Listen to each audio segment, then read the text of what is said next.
It is the voice of Indiana County. It's WCCS 101.1 FM, AM 1160, and WCCSradio.com. Click on the Listen Live link at WCCSradio.com. It's brought to you by IRMC, SeaWorld Satellites, and by Wave Rider Sweet Shop. Well, I hinted that there's something really special happening tonight. And there really is something very special happening tonight, a little musical, more than just an interlude. And we're going to be meeting this gentleman today, but you can meet him tonight. Tyler Randolph is a seminarian at the Our Lady of the Assumption Parish this summer, and he is also a very accomplished organ player, and he's doing a recital today at the choral site. 7 p.m. is concert time tonight. Our conversation with Tyler is brought to you by Marcus & Mack, voted best personal injury law firm in the Best of Indiana County contest. Marcus & Mack, a law firm representing injured people. Tyler, if you want to get a little closer to that microphone, maybe even pull it over toward you.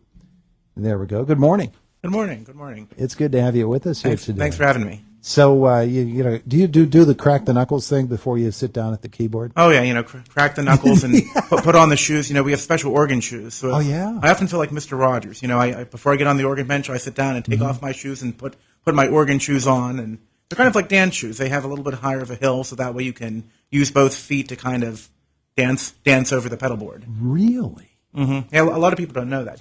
They'll sit there and like, why are you putting on different shoes? Uh-huh. But it really makes it easier to play. Are they easy to walk in? Not really. But I have trouble walking through this. My mom always said, I don't know how you play an instrument with two hands and both feet when you can barely walk without tripping. You're one of those? Yeah. Somehow I can do it. A lot of practice. Graduate of Seton Hill and then Duquesne. Yeah. You got your master's in sacred music and organ at Duquesne. At Duquesne University. Yeah. That's a pretty good institution for it that, is. isn't it? And Seton Hill too. I had a great education with both of my organ professors. Yeah. At both places. Yeah. And now a seminarian. And now a seminarian for the Diocese of Greensburg. Yeah. So let's kind of moving to the other side of the church. What drew you to that? Just, being so involved in church my whole life, and, being so involved in music and providing music to enhance prayer for the liturgy, it really just just came to me one day, and I thought, well, how can I say no? Okay, exactly. It's a calling. Mm-hmm. Yeah, it really is. Yeah. So, but so is keyboard, and so is music as a whole for those who get involved in it on more or less a professional level. Which is, you've been doing this for a lot of years. Yeah. So I've been playing in church. Professionally ever since I was in college. I started off as music education, and then I switched to organ and sacred music. Mm-hmm. And I've had church jobs ever since I was a freshman in college. Mm-hmm. So I've been working at various parishes in the Diocese of Greensburg for over 10 years now. Yeah. Well, until now being a seminarian. That being the case, you have sat down at a lot of different organs in your lifetime. Mm-hmm. Tonight you're going to be performing on the organ in choral. Yeah. And as you and I were talking a couple of moments ago, and as I've talked with others who have played the organ on a professional level before, every instrument is different, isn't it? Mm-hmm. Yeah, every organ is different, and they each have all of their different sounds, and each stop is different, and each set of stops and what each organ offers, whether it's digital or a pipe organ. The organ at choral, it's a Walker digital instrument, which is a very, very fine digital instrument. They reproduce the sounds of a pipe organ. Mm-hmm. But even that, each one is custom, each one's different. So it takes a lot of time to get to know them. It's not like sitting down at a piano and you pretty much know what to expect. And every organ has its own personality and it's very, very different. Mm-hmm. And it takes a long time to get all of the different registrations to kind of orchestrate it. It's just kind of like having an orchestra at your fingertips. Yeah. So you sat down at this one in choral and it started speaking to you. It did. Sure. Yeah. What did it tell you? It told me, well, you kind of have to listen to it. It's kind of like a conversation. So it's kind of, as you start playing, it's like, oh, well, let me try this combination of things. And it's a very, very fine instrument. They're very fortunate to have such a great organ. Yeah. Did it tell you I'm sometimes cranky in the mornings or anything like that? Well, every organ has their quirks, and you just kind of have to learn how to work around that, and different it's like, oh, okay, well this key sticks, so I have to adjust which manual I use. Most keyboards or most organs have different keyboards that control different stops. You can kind of switch things around and play things different places, and it's really fun to figure all that out with a new instrument. When you are getting to know that organ, are you learning more about it through your fingers or through your ears? Both, but I mean mostly the ears. You have to really, organ music.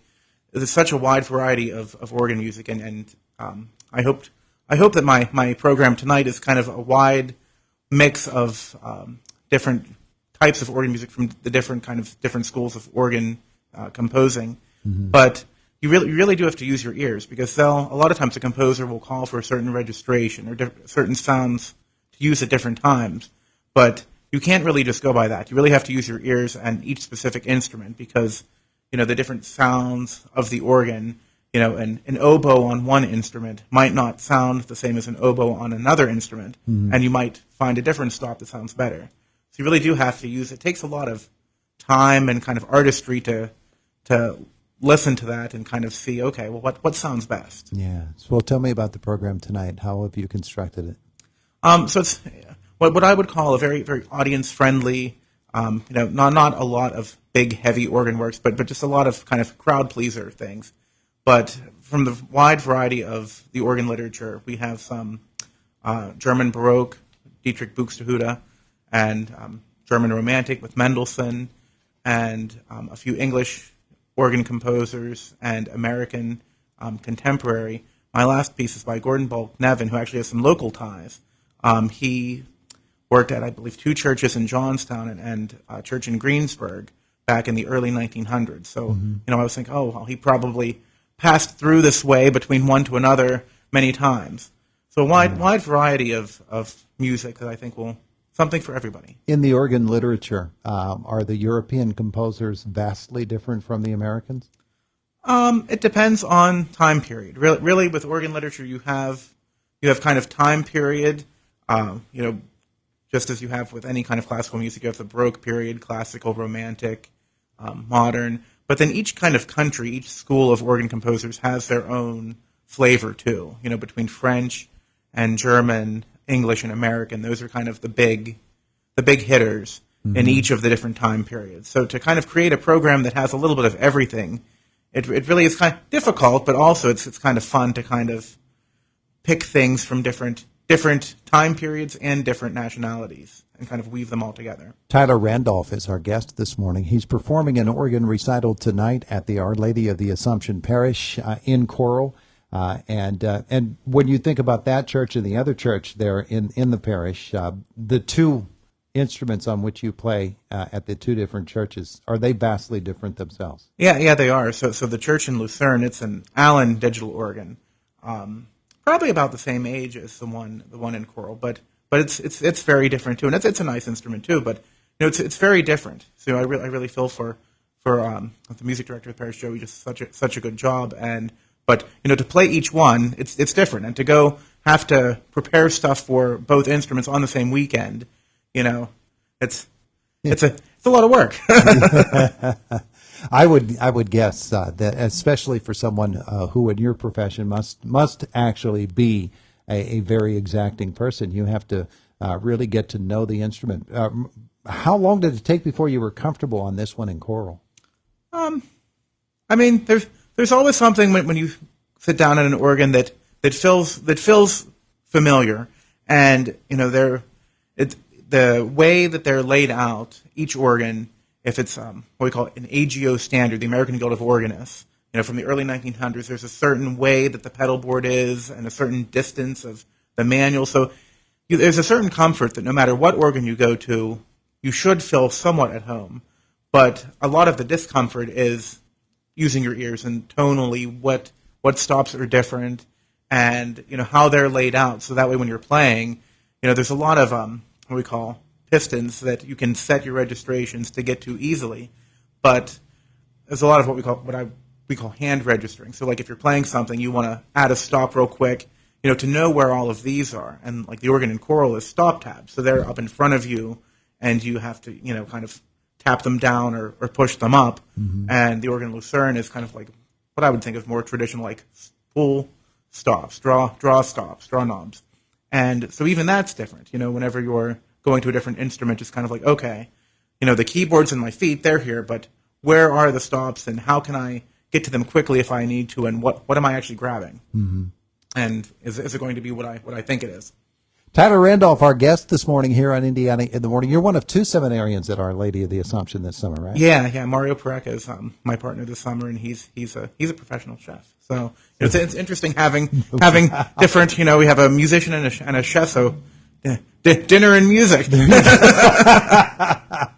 You ought to do this. I mean, you have to incorporate him into this, and at least have him grilling out in the parking lot beforehand. Well, there is a reception afterwards, so we have meat and cheeses. So come for the music and stay for the food. There and, you go. So I think he and some of the ladies from the parish are going to be working on getting the charcuterie all set up this afternoon. Wonderful. So 7:00 tonight. 7:00 in court. Anybody can come. Anyone. And it's free, but we are taking donations for just some repairs to the organ console. Some of the stop tabs that I was talking about, some of them are broken off, so those stops aren't really usable. But just needs a little bit of TLC. They all do. They all need the maintenance. Mm-hmm. And every once in a while something breaks. Mm-hmm. So you have to have some reserves built up so that you can address those needs. Yeah. When you think about the way organs used to be constructed and the way that they are these days, I'm sure that they are much, much different now and much more electronically sophisticated now than they used to be. Mm-hmm. I don't know that one is easier to repair than the other. I don't think so. And even with pipe organs, there's so much electronic computer controls that go into most of them, unless you have what's called a tracker organ, which would be completely mechanical, which I believe you do have some here in Indiana, tracker instruments. Yeah. But well, at least you're not pumping the bellows. Yeah. Wonderful. 7:00 tonight. So good to meet you. Good to meet you, too. Thank you for having me. I hope that your summer goes well and that your life in the church goes well as well. Thank you. It is the voice of Indiana County. It is WCCS 101.1 FM, AM 1160, WCCSradio.com. Just about 25 minutes after 8 o'clock on your Friday morning. The CBS Sports Minute coming up next, and then Jake is in the WCCS newsroom. We take a look at sports, and then it's a visit with the folks from downtown Indiana on this first Friday of the month of July. It's Indiana in the Morning, always presented by First Commonwealth Bank. Time to be first, member FDIC.